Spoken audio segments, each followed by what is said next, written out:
Berikut ini informasi tentang banyak honorer calon P3K diberhentikan. Kementerian PNRB buka suara.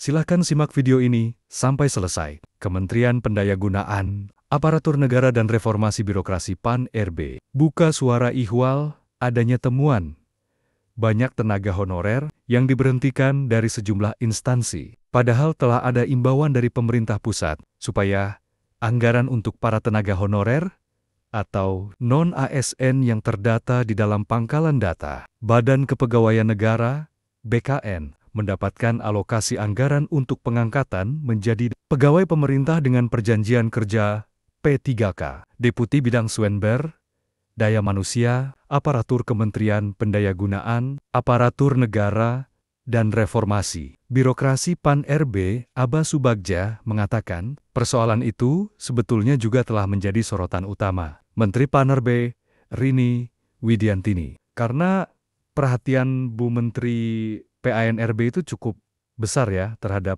P3K itu, khususnya bagi tenaga non-ASN yang akan jadi P3K.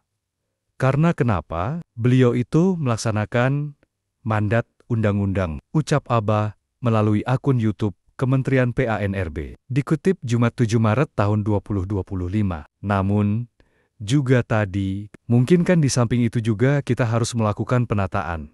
Tegasnya. Oleh sebab itu, Aba mengatakan, Menteri PAN-RB telah melakukan koordinasi langsung dengan Menteri Dalam Negeri Tito Karnavian untuk mengatasi masalah tersebut, termasuk dengan Komisi 2 DPR sebagai mitra kerjanya. Makanya, ia menegaskan, Kementerian PAN-RB sejak beberapa waktu lalu telah mengeluarkan berbagai surat edaran maupun keputusan untuk dorong percepatan penyerapan tenaga non-ASN menjadi P3K. Di antaranya keputusan Menteri PAN-RB nomor 634/2024.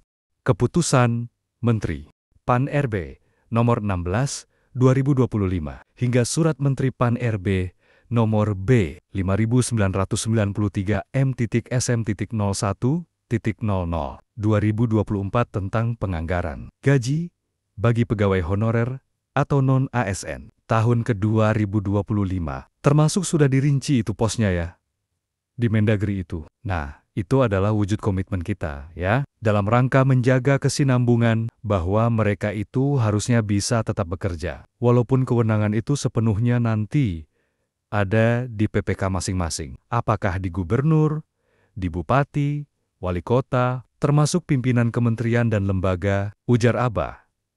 Wakil Kepala Badan Kepegawaian Negara (BKN), Haryomo Dwi Putranto, menambahkan, sebetulnya dengan surat edaran Menteri PAN-RB soal penganggaran gaji bagi para pegawai honorer yang telah terdata di database, BKN membuat mereka harus tetap bekerja di instansinya masing-masing, baik di pemerintah pusat maupun pemerintah daerah atau Pemda. Jadi, intinya jangan khawatirlah, karena Bu Menteri melalui kebijakannya. Suratnya itu kan menjamin kepastian. Meskipun diselesaikan di 1 Maret tahun 2026, mereka tetap bekerja. Anggarannya juga disediakan.